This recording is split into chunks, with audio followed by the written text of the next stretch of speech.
हमारे अंदर इच्छा शक्ति होनी चाहिए कि दिल्ली का प्रदूषण हम तुरंत खत्म कर देंगे। सरकार की इच्छा शक्ति नहीं है, अरविंद केजरीवाल की इच्छा शक्ति नहीं है। साफ नाम लेके बोलते थे कि 74% डेटा देते 74%। राज्यपाल जो कर रहे हैं वो नैतिक रूप से एक स्कैम है कि आप कह रहे हैं कि पिछले 3 साल में नहीं हुआ। पिछले 3 साल जब आपसे कहा जाता था कि केजरीवाल जब बाहर आके मदद मांगते थे, केंद्र सरकार से मदद मांगते थे, तो केंद्र सरकार कभी पंजाब के सरकार को जिम्मेदार ठहराती थी। मेरा यहाँ आने का तय हुआ तो उसके ठीक पहले मेरी एक सर्जरी हुई थी, तो मैंने अपने डॉक्टर से डिस्कस किया कि मुझे दिल्ली जाना है। तो ये डिस्कस जब मैंने जनवरी-फरवरी में किया था उनसे, तो उन्होंने मुझे कहा था कि आप 1-2 महीने वेट कर लो, वहाँ का मौसम ठीक हो जाए तब जाना, नहीं तो आपकी रिकवरी में ज़्यादा दिक्कत हो सकती है। बेबी प्लान नहीं कर रहे हैं दिल्ली में, करेंगे नहीं, हमको नहीं करना बच्चे पैदा करना। हमको कोई नौकरी मिल जाए, हम गांव में चले जाएंगे। हमको 50% कम पैसे मिले, मंथली का वर्क फ्रॉम होम मिल जाए। नमस्कार, मेरा नाम है विकास कुमार और आप देख रहे हैं लोकमत हिंदी का खास कार्यक्रम न्यूज़ रूम टॉक। और इस न्यूज़ रूम टॉक में हम लोग जो बातचीत करने वाले हैं वो देश की राजधानी दिल्ली से जुड़े हुए 2 मामलों पे चर्चा करने वाले हैं। सबसे पहला मामला जो है वो तो ये है कि दिल्ली के उपराज्यपाल जो पिछले लंबे समय से गायब चल रहे थे, जब से दिल्ली में बीजेपी की सरकार बनी तब से जो यहाँ के उपराज्यपाल महोदय हैं वो पीछे चले गए थे, वो कहीं खो गए थे, उनकी चर्चा नहीं हो रही थी, वो सक्रियता उनकी नहीं दिख रही थी। जब दिल्ली में आम आदमी पार्टी की सरकार थी तब दिखती थी, धुंध में चले गए थे। हाँ, मतलब वो कहीं खो गए थे ऐसा मानते हैं। लेकिन आज एकदम से जब दिल्ली में और दिल्ली एनसीआर में वायु प्रदूषण की चर्चा बहुत ज़्यादा है, हवा के जहरीले होने की बहुत चर्चा है, बहुत आरोप प्रत्यारोप हो रहे हैं सरकार और विपक्ष के बीच में, तो उसमें उनका एकदम से सामने आना और 15 पेज का मेरे ख्याल से 15 पेज लंबा उन्होंने एक पत्र लिखा है। और ये पत्र उन्होंने लिखा है दिल्ली के पूर्व मुख्यमंत्री अरविंद केजरीवाल को। तो उस पत्र की भाषा, उस पत्र में जो वो जो कह रहे हैं उस पर बातचीत करेंगे, और दिल्ली में जो दिल्ली एनसीआर में जो वायु प्रदूषण का मसला है, इस पे जो ब्लेम गेम चल रहा है उसकी भी चर्चा करेंगे। और एक मामला ये है कि दिल्ली के ही एक प्रोफेसर जो कि बहुत नामी हैं, क्या नाम अपना था? प्रोफेसर रंजन दास। उनके इस्तीफे की खबर है, क्यों उन्होंने इस्तीफा दिया, क्या बात हो गई कि दिल्ली के उपराज्यपाल ने उनको टोका और उसके बाद उन्होंने इस्तीफा दे दिया, इस पर हमारे साथी उपेंद्र बताएंगे। तो सबसे पहले चर्चा शुरू करते हैं दिल्ली में जो वायु प्रदूषण की चर्चा है वो। उपेंद्र, सबसे पहले तो मुझे ये जानना है कि आप कितने साल से रह रहे हैं दिल्ली में? दिल्ली में लगभग मान लीजिए कि 10 साल हो गए, लगभग 10 साल से। 2026 में 10 साल हो जाएंगे। ठीक है, बीच बीच में गाँव भी जाते होंगे? हाँ, बीच बीच में गाँव तो या दूसरी जगह भी नौकरी करने हाँ, बीच में चले घूमने गए, के फिर लिए आ और गए। तमाम चीज़ों के लिए। तो मेरा पूछना ये है कि जो आंकड़े हैं वायु प्रदूषण को लेकर के, जो आंकड़े हैं कि भाई ये हवा प्रदूषण इतना हो गया, नंबर बढ़ गया और तमाम चीज़ें जो हम लोग चर्चा सुनते रहते हैं, उससे उलट क्या आपने इसको अपने आम जीवन में महसूस किया है या महसूस करना शुरू किया है? हाँ, डेफिनेटली एवरीडे हम महसूस करते हैं कि हमारे आंखों में जलन हो रहा है, खांसी, जुकाम, एवरी टाइम हम लोग खुद परेशान रहते हैं। हम ही नहीं, हमको लग रहा है कि हमारे सारे साथी, आप भी कितने दिन जुकाम से परेशान रहे। तो निश्चित रूप से बहुत बड़ी समस्या है, और इस समस्या से निजात पाने के लिए हमको और हमारी सरकारों को मिलके काम करना चाहिए, ब्लेम गेम से ऊपर उठ के। लेकिन जब इसी मसले पे अभी हम लोग जब चर्चा करने बैठे हैं, तो जो उपराज्यपाल हैं दिल्ली के, जो अरविंद केजरीवाल के समय बहुत सक्रिय रहते थे, सड़कों पर घूमना, ट्वीट करना, मीडिया में बाइट देना कि ये नहीं हो रहा, वो सरकार बनने के बाद गायब हो गए थे। अभी उनकी पत्र मैंने भी पढ़ी है, आपने भी पढ़ी और हमारे साथी गुंजेश भी है। सबसे पहले मुझे ये बताइए कि जो उपराज्यपाल महोदय का पत्र है, जो अभी स्क्रीन पर है, 15 पेज का पत्र है, इसकी भाषा आपने कैसी पाई? देखिए, हम एक शब्द में कहें तो इसको आप बोल सकते हैं कि राजनीति का जोकर हो जाना। आप सोचिए कि आप जिस पद पे बैठे हैं, एक तो आपने जो भाषा लिखी है वो सीधे अपोजिशन की भाषा है। आप एक सरकार के तौर पे बैठ के आप कह रहे हैं। सौरभ भारद्वाज ने इस पे एक रिएक्शन दिया है। सौरभ भारद्वाज ने कहा है कि अभी तक एलजी साहब गायब थे, उनको नेपथ्य में डाल दिया गया था और आगे से सरकार चला रही थी।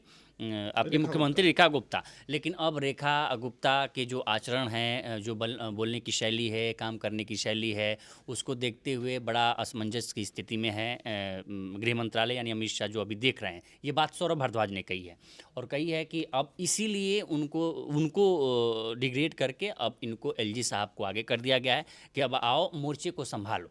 तो उसी में एलजी साहब का पहला वाक्य आप देखेंगे कि हम 3.5 साल पूरे होने वाले हैं, हमने दिल्ली को में बढ़ते देखा है, बहुत सारे डेवलपमेंट होते देखा है और बहुत सारे प्रदूषण को भी हमने देखा है।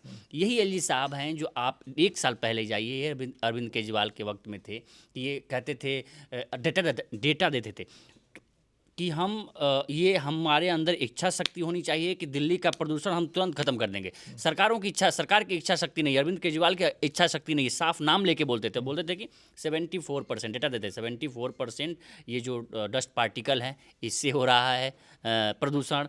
5% जो ये ओवरब्रिज के नीचे लकड़ी लोग जला देते हैं उससे हो रहा है। 7% जो लोग अपने घरों में खाना बनाने के लिए लकड़ी जलाते हैं, इतना बेहतरीन डेटा देते थे और बताते थे कि इसको हम सही कर सकते हैं। लेकिन अब वही एलजी साहब ये कह रहे हैं कि आप इसको पॉलिटिकल बना रहे हैं। और वही एलजी साहब जब ये पत्र लिखते हैं तो एक सवाल ये भी उठता है कि भाई ये प्रथा कब खत्म होगी इस देश से कि जो सरकारें चली गईं, जिनको जनता ने हरा दिया, जो विपक्ष में चली गई, उन पर ठीकरा फोड़ना तो बंद होना ही चाहिए ना।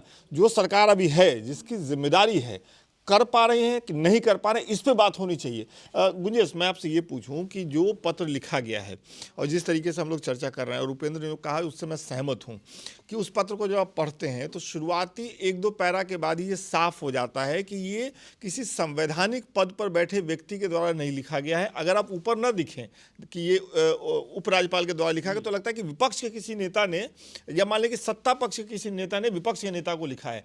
तो ये जो रवायत है कि जो सत्ता से चले गए उनको जिम्मेदारी देना कि भाई आप 11 साल थे इसलिए दिल्ली की ये स्थिति है। उपेंद्र भाई ने अभी एक शब्द इस्तेमाल किया, जोकर। मेरे ख्याल से जोकर की जगह हमें कहना चाहिए यह एक नैतिक स्कैम है।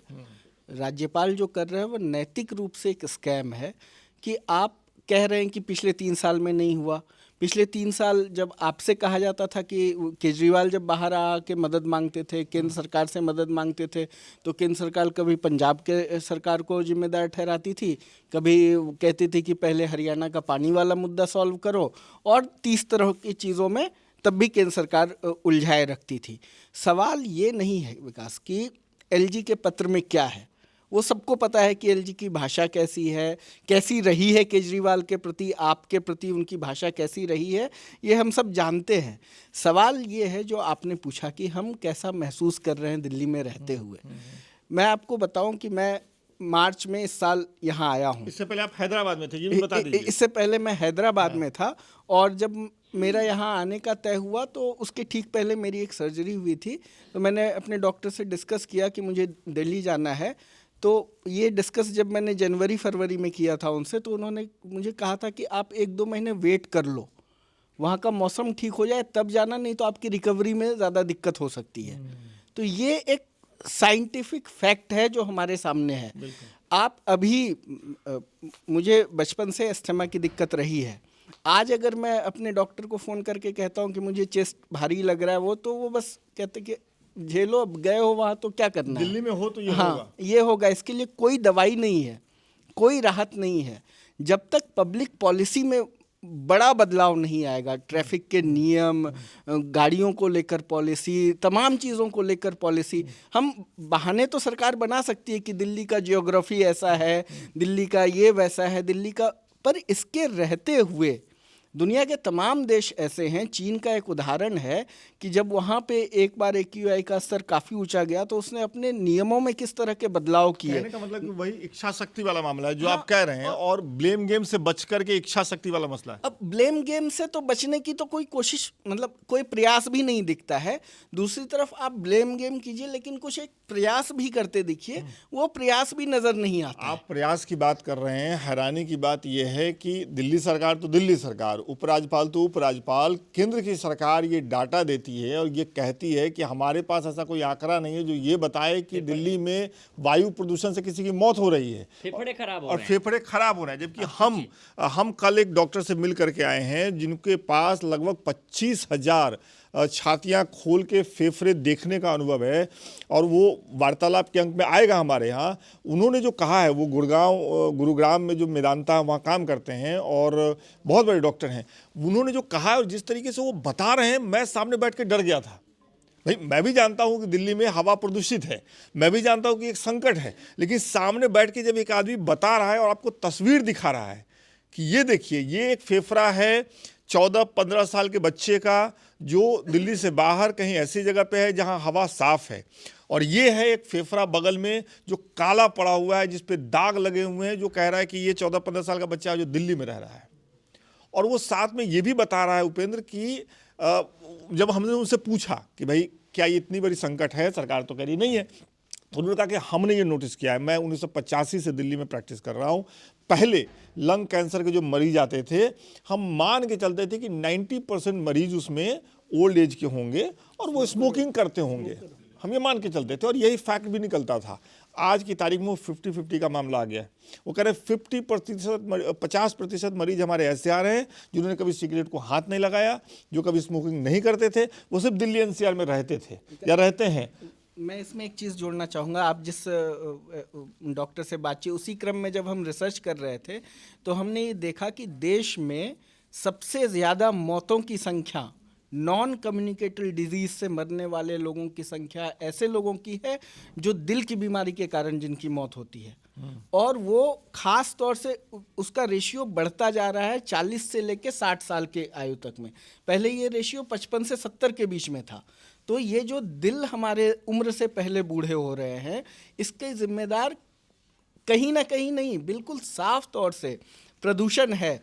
और यहाँ एक और बात नोटिस करने की, ये प्रदूषण सिर्फ दिल्ली की समस्या नहीं है, बिल्कुल नहीं है। ये आप पटना चले जाइए, आप मुजफ्फरपुर चले जाइए, आप किसी भी जो भी थोड़ा बहुत ये गंगा का मैदानी इलाका है, वहां पर ज्यादातर इलाकों में समस्या। और एक बात मैं उपेंद्र के पास आऊं, जिनसे हमने बात की, उन्होंने हमसे ये भी कहा डॉक्टर ने कि आज आप सिर्फ दिल्ली की बात कर रहे हैं या सिर्फ बात कर रहे हैं कि गंगा बेल्ट की।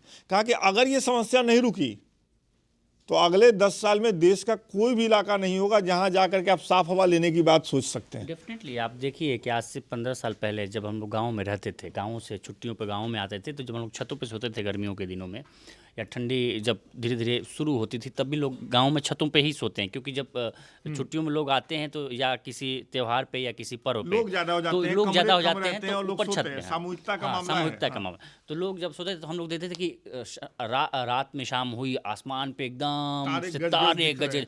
आज यही समय, यही वक्त और इसी महीने पर आप जाके देखिए, कुछ नहीं दिखता है।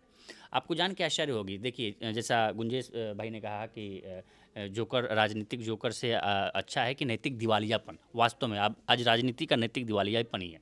आप देखिए कि जो पार्टी जिस सत्ता से पहले जिसको कोस रही थी, आज वही पार्टी सत्ता में आने के बाद भी उसी पार्टी को कोस रही है। हाँ, बिल्कुल। आपको जान के आश्चर्य होगा विकास कि हमारे बहुत सारे ऐसे मित्र हैं जो बेबी प्लान नहीं कर रहे हैं दिल्ली में। करें कि नहीं, हमको नहीं करना बच्चे पैदा करना, हमको कोई नौकरी मिल जाए, हम गांव में चले जाएंगे, हमको 50% कम पैसे मिले, मंथली का वर्क फ्रॉम होम मिल जाए, हम चले जाएं। आपको एक और जान के आप देखिए कि जो अभी नई, पता नहीं ये हमारे बैठे निजाम देखते हैं कि नहीं, ये रिपोर्टें, अभी एक रिपोर्ट आई है कि जो दिल्ली के 80% लोग, 80% लोग, दिल्ली में रहने वाले लोग दिल्ली से बाहर घर ढूंढ रहे हैं। आप सोचिए कैसी स्थिति आपने दिल्ली की बना के रख दी है। और जो आपने फेफड़े वाली बात कही, आप सोचिए कि पहले लोग सोचते थे कि चलो भाई 45-50 से ऊपर हो गया है, सिगरेट का मामला है, तो इसमें आप देखिए, जैसे आपने बताया कि बच्चों के जब फेफड़े आप देखेंगे, आप सोचिए कि उन माँ बापों के ऊपर क्या गुजरती होगी जिनके बच्चे दिल्ली में पैदा ले रहे हैं। एक तरह से तो शुरू से ही वो सिगरेट पी रहे हैं, या शुरू से ही वो डिजीज़ के शिकार हो रहे हैं। बिल्कुल। तो स्थिति बहुत नहीं, गंभीर लेकिन है। इतनी भयानक स्थिति होने के बाद जो हमारी चिंता का और आपकी भी चिंता का एक मुख्य केंद्र होना चाहिए, चाहे आप दिल्ली एनसीआर में रहते हैं या किसी और भी शहर में रहते हैं, नंबर सबका आने वाला है। जो स्थिति लग रही है और जो कम से कम विशेषज्ञ बता रहे हैं। मेरे पास जानकारी एक और भी है सूत्रों के हवाले से, वो ये जानकारी है कि इसी मामले पर, प्रदूषण के मामले पर, देश के 2 बड़े डॉक्टर एक टीम बना करके केंद्र सरकार से मिले पिछले दिनों, और वो गए, उन्होंने पूरा प्रेजेंटेशन दिया, उन्होंने पूरी रिपोर्ट दी। मैं नाम नहीं बताऊंगा कौन मंत्री थे, कौन सेक्रेटरी थे, लेकिन उन्होंने कहा कि नहीं, ऐसी कोई समस्या नहीं है, आप लोग बढ़ा चढ़ा के बोल रहे हैं। और वो डॉक्टर अपना सा मुंह लेकर के वापस आ गए।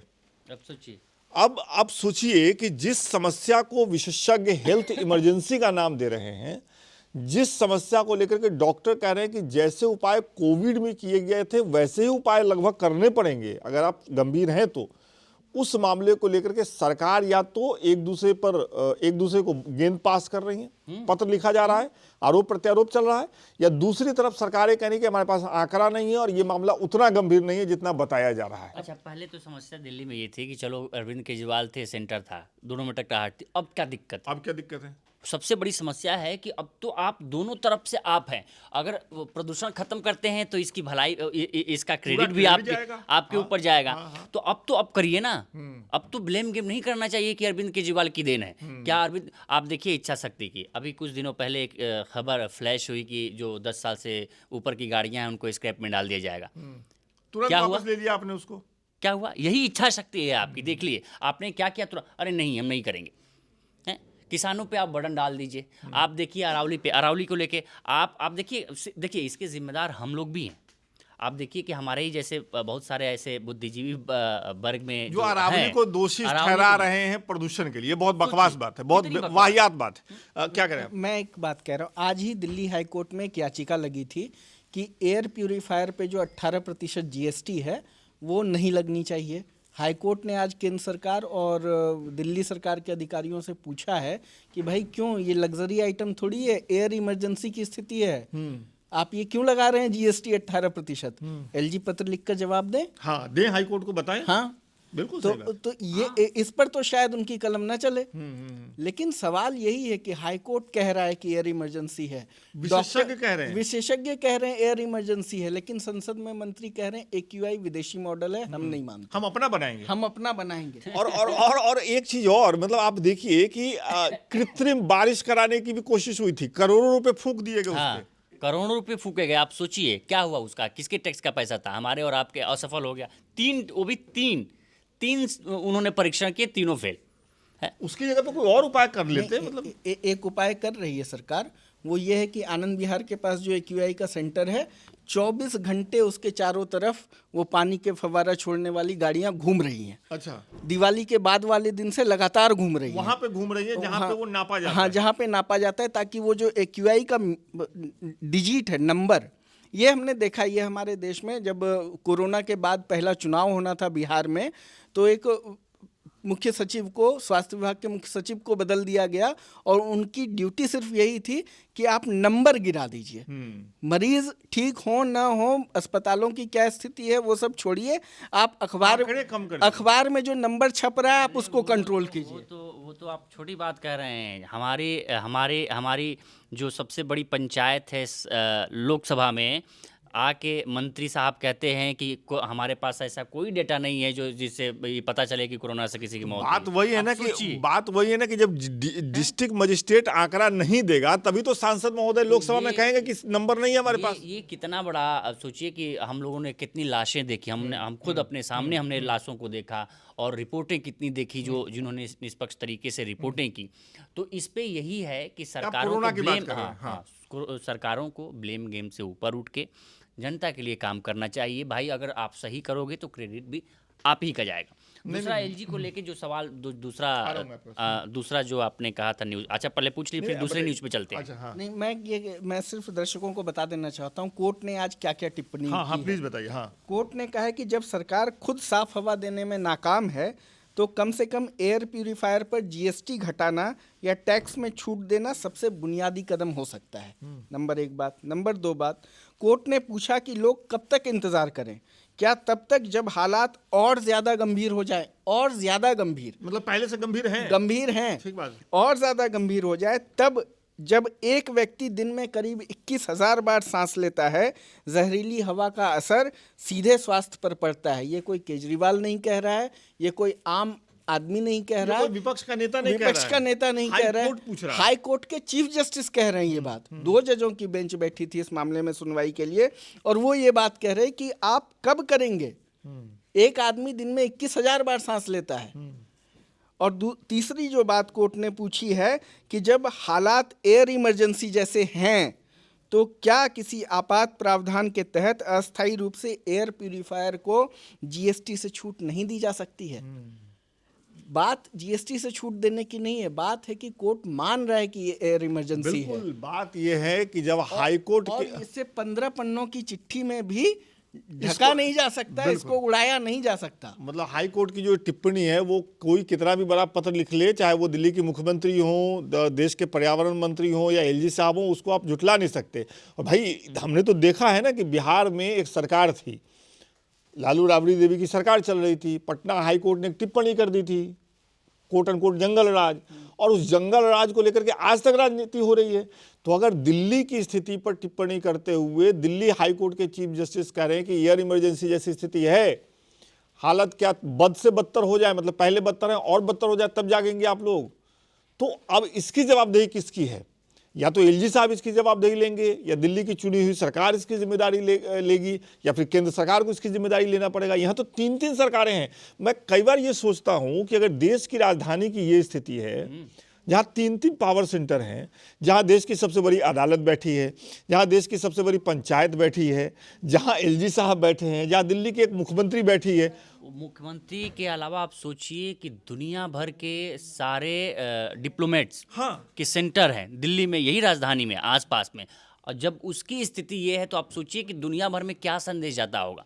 हैं, आप खुद सोच के देखिए कि दिल्ली देश की एक राजधानी, जिसको आप बोलते हैं कि दुनिया का सबसे बड़ा लोकतंत्र है, उसकी राजधानी आज धुंध से, आज जहर से ढकी हुई है। यहाँ रहने वाले लोग न चैन से सांस ले पा रहे हैं और न चैन से सो पा रहे हैं, आंखों में जलन, रात में जैसे ये बोल रहे हैं, वास्तव में चेस्ट भारी हो जाता है।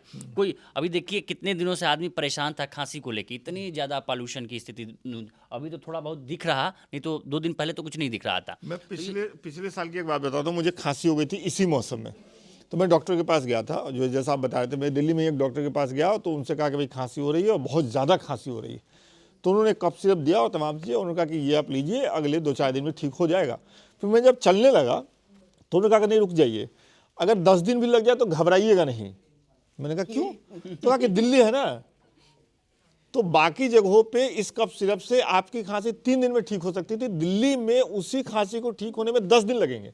ये 10 दिन भी कम है। हाँ, मतलब उन्होंने कहा कि अगर 10 दिन लग जाए ये तो डिपेंड करता है कि अगले 10 दिन बाहर का मौसम कैसा रहने वाला है, हवा किस तरफ चलेगी, क्योंकि और किसी के हाथ में कुछ नहीं है। आप सच में दिल्ली में रहते हुए राम भरोसे ही हैं, अपने रिस्क पर हैं। जो दिल्ली के मुख्यमंत्री ने कहा था एक कॉमेडियन के लिए, कि उन्होंने कहा था कि वो आए तो अपने रिस्क पे आए, तो मुझे लगता है कि दिल्ली की जो जनता है, जो दिल्ली में रहने के लिए मजबूर है, या दिल्ली ही क्यों, देश के ऐसे और शहर हैं जहां आप रहने के लिए मजबूर हैं, जहां की हवा खराब है, तो आप अपने रिस्क पे ही रह रहे हैं, कोई आपकी पूछने वाला नहीं है, किसी को परवाह नहीं है। ये स्थिति तो है। अब देखिए हाईकोर्ट को कितनी कड़ी टिप्पणी करनी पड़ी है। इस मुद्दे से अलग चल के उपेंद्र एक और मुद्दा बता रहे हैं। हम लोग बात करते हैं कि हमारे देश में जो हमारे देश का जो पढ़ा लिखा तबका है, जो ऐसे दिमाग हैं जो इस देश में रहें तो शायद देश की तरक्की बेहतर तरीके से हो, हमारे बच्चे बेहतर तरीके से आगे पढ़ पाए, वैसे ही एक प्रोफेसर के इस्तीफा देने की बात है। क्या वजह है उपेंद्र? देखिए, प्रोफेसर रंजन बोस, अगर एजुकेशन के क्षेत्र में लोग जानते होंगे तो जानते हैं, दिल्ली आईआईटी के प्रोफेसर थे। 2008 में दिल्ली विधानसभा ने एक बिल पास किया जिसके तहत ट्रिपल आईटी बना, यानी कि इंद्रप्रस्थ इंस्टीट्यूट प्रौद्योगिकी संस्थान बनाया गया। 2018 में इनकी नियुक्ति हुई डायरेक्टर के तौर पे। ये इसलिए बनाया गया था ताकि रिसर्च को मजबूत किया जा सके, टेक्नोलॉजी को एक्सप्लोर किया जा सके। अब चूँकि क्या है कि पिछले कुछ सालों में सेंट्रल गवर्नमेंट ने ये कहा है कि जो बड़ी संस्थाएं हैं, जो इंस्टीट्यूशन हैं, खुद पैसा अपने लेकर के आए, इन्वेस्टमेंट करें। इसी के तहत इन्होंने डायरेक्टर के पद के नाते उन्होंने 3 MOU साइन किए थे, जिसमें मिलिंडा गेट फाउंडेशन का था। इसी तरह 3 इन्होंने MOU साइन किए। इस MOU चूँकि सबसे बड़ा सवाल ये है कि प्रोफेसर रंजन बोस ने जब इस्तीफ़ा दिया है, तो ये इस्तीफ़ा जो राजनीतिक गलियारों में या जो बुद्धिजीवी वर्ग में घूम रहा है, ये इस्तीफ़ा उन्होंने दबाव में दिया है। सवाल ये हुआ कि जब MOU साइन हो गया तो फिर से ये सवाल क्यों पूछा गया LG की तरफ से कि आखिर आपने MOU क्यों साइन किया। क्यों? दरअसल क्या है कि जो जनरल बॉडी के अध्यक्ष हैं, जो जनरल बॉडी इंस्टीट्यूशन की है IIIT केंद्र इंस्टीट्यूट की, उसके अध्यक्ष हैं कौन? तो LG साहब। जब ये MOU साइन होने से पहले जब इस प्रपोजल को रखा गया था उस परिषद बैठक में, तो उस समय LG साहब मौजूद थे। अगर उनको तभी एतराज़ था तो उस समय उनको कह देना चाहिए था कि भाई आप विदेशों से आप MOU साइन मत करिए, आपको डेटा प्रोटेक्शन में दिक्कत है, डेटा प्रोटेक्शन के से आप MOU साइन कर रहे हैं तो इसको इंक्रूच होने की संभावना ज़्यादा है।